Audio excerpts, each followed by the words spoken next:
The Day After program will discuss 5 global challenges that COVID-19 has brought to the forefront of public debate. Inspired by classical and contemporary films, we'll discuss with global leading intellectuals the challenges and we'll try to find new narratives to old problems. Today we'll discuss the issue of human and nature. And we are saying hello to Jennifer Morgan, Executive Director at Greenpeace International. Hello, Jennifer. Hello there. So just so we'll know, where are you talking to us from, and are you under any lockdown or quarantine? I'm actually in Berlin. We now in Germany are able to go outside. We're able to go outside all the time. So I've been very privileged of just working from home and been healthy. So feel very lucky. Okay. And how did the global pandemic affect Greenpeace and your work, the character of your work?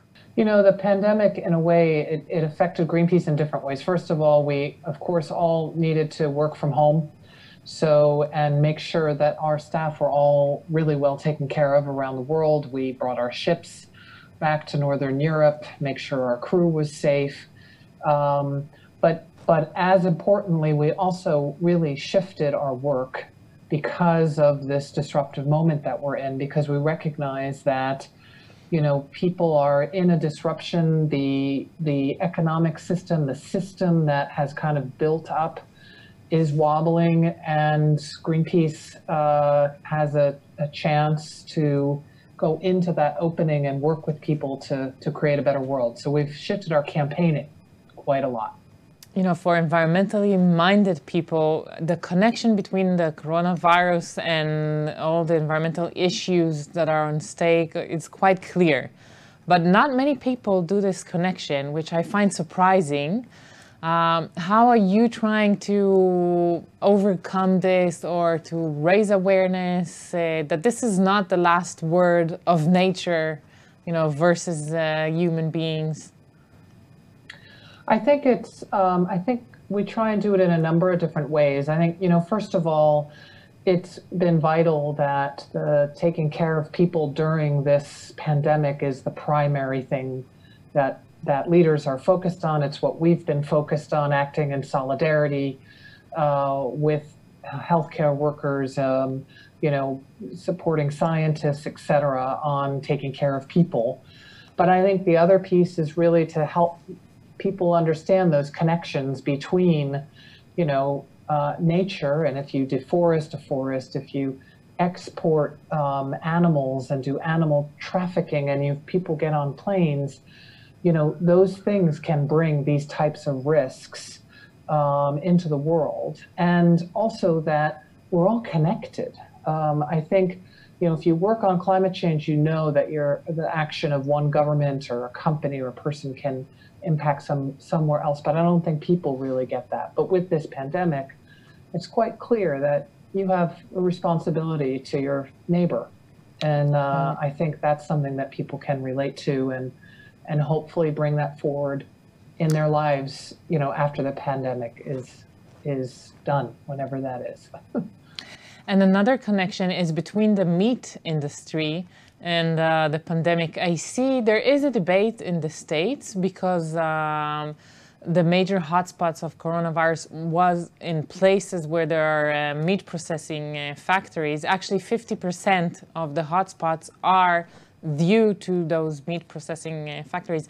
But I don't see this debate in many other places. Well, you know, not in Israel, to say the least.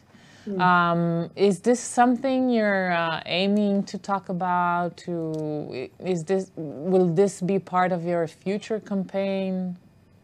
There certainly is. I mean, a connection there. If you look at, I think it is raising attention to that in the U.S. It's certainly also been the case here in Germany, where there was a hot spot, and it really showed, number one, the poor living conditions of the workers who were brought into Germany to actually work in those meat plants. Also, the very abysmal conditions of the animals themselves, and so Greenpeace has been working on eating less and better meat and dairy. And I think the exposure of that hopefully can make people more conscious of it. It's certainly something that will continue on. And I see cities around the world engaging on that, actually starting to have their schools or their own procurement limit meat. That was before COVID. So hopefully COVID will actually bring even more attention to that. Yeah. So what are you working on these days? What will be the next campaign, act of activism? Yeah, I mean, lots of different things, but I think two connected things I think it'd be wanted to talk about. One is, you know, the decisions that are happening now. Okay, there's COVID, but then there's the economic situation, of course, which is extremely worrisome to everyone. And there are literally trillions of euros and dollars going into rebuilding. Right. And one thing Greenpeace is working on is making sure that that transforms our economies into the jobs that can happen now in the renewable energy industry or in energy efficiency and different parts of the economy, so that we can chart a way into a zero carbon economy, not into airlines or oil or coal, right? Because that brings us into the past. And so there's Greenpeace campaigns happening all around the world to make that transparent, to have people engaged in that and hold politicians accountable, and also to build a better economy. If you think about it, what would it be like if our economy was based on ensuring the well-being of people, healthcare and social systems and environmental health? And this is a moment, I think, where that's being exposed a bit. Even the Financial Times is talking about neoliberal systems, and so Greenpeace is engaging in that quite a lot as well. And I think we will only be able to shift that kind of thinking if people are engaged. So lots of conversations with people in different countries and connecting them into those big conversations. If we look at the pandemic, on one hand, it raised awareness to science and the importance of science, and also the importance of those international organizations such as the UN and the WHO, the World Health Organization. So this is maybe a good thing for the climate cause. But on the other hand, people are worried for their lives and they see it as a public health issue, and they don't see the broader picture. So do you find that it helped raise awareness to environment, or it is a regression for your causes in the narrative you're trying to implement? Look, I think that people recognize that the current system isn't working. I think what the COVID crisis has done is it's really exposed, in a way, the inequalities around the world. It's exposed the problems even more. And it offers up an opportunity, actually, to build the world back together for a world that we'd really like to see. And so I don't think the world's going to look the same after COVID-19.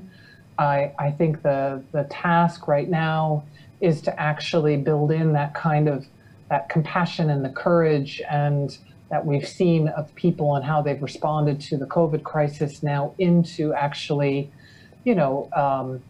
keeping things that they've experienced, whether it be car-free zones in front of their house, or whether it's been having more time with their family and actually being with their family instead of getting on a plane and going to a short-term vacation. So that's where we are right now, and I think which way it goes, because there are two ways out there. There's a polarized, divisive effort out there on the one side, but there's also this chance for cooperation, for building a world that's based on environmental and planetary and human health. And that world is the one that we're fighting for right now. And I think that more and more people are starting to get that. And that's where Greenpeace is working with people to try and get those changes done. And the decisions of politicians in the coming weeks and months, and even year, I think is going to make or break whether we have a chance to avoid a complete climate catastrophe or not. Greenpeace is a veteran NGO. You've been here for many, many years. You've probably seen many stages and many different conscious shifts in public awareness, in governments' actions, and also in the big players, which are the oil companies, for example. Do you see another switch right now? Do you think we are in a turn of a history kind of moment? I do. I think we are in a turn of history kind of moment. I think you see it. You see it in the way that the oil companies are grasping to actually get billions of taxpayer dollars to hold on to something that they were in the midst of losing. Because before the COVID crisis, you had banks starting to pull out their funding of oil and coal. You had people suing oil companies. You had youth, all over oil companies. And I could see them the beginning of this year starting to realize that they're past, they were part of the past, but now they're trying and they're grasping for holding on to that. This is the moment that actually we can tip that. We can see, as we have in the last weeks, that actually renewable energy is performing better than fossil fuels, that it's a dependable energy source, and we can see actually the kind of society that we want to build that's more about solidarity with each other. So I hope that we can look back at this time 10 years from now and say, we got it, we did it, we had the courage to ask the hard questions and to engage to change the system that will really dictate the future of our planet. Many environmentalists, we just talked with Roger Hallam from Extinction Rebellion, they think we have no time, they think this is too little, too late, and we really have to be more extreme in our activism. What do you tell them? Well, I think it is too little, too late, and I think that there is definitely a space for peaceful protest and nonviolent direct action when we see that nothing else is working. And so we need to have people engage out in the streets however that they can in order to try and change that system, because the time is now. And if you think about all that money going into the wrong direction where we already were going in the wrong direction. So I just encourage people to do whatever they feel comfortable doing. Some people are ready to sit in the streets and block. Other people are ready to have a conversation with their neighbor or their school board or their representative. But now is that time to engage however you can, because we don't have time to just sit home. So your activism is aimed towards public, big companies and governments, or who is kind of the target audience for your actions? Well, I think it depends on the campaign. I think at the end of the day, we need governments to actually put in place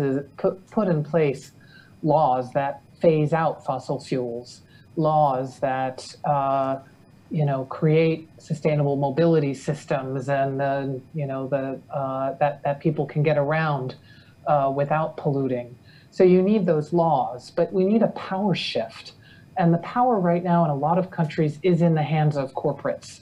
And so exposing that power that they have, exposing the fact that they've created this economic system for their own short-term profit, not for the well-being of people, in order then that governments will stop listening to these polluters of the past and really listen to the youth activists and people who want a better future. And so for that, Greenpeace will be working with whoever we can, but governments need to step it up and do the right thing, and we'll be there to hold them to account.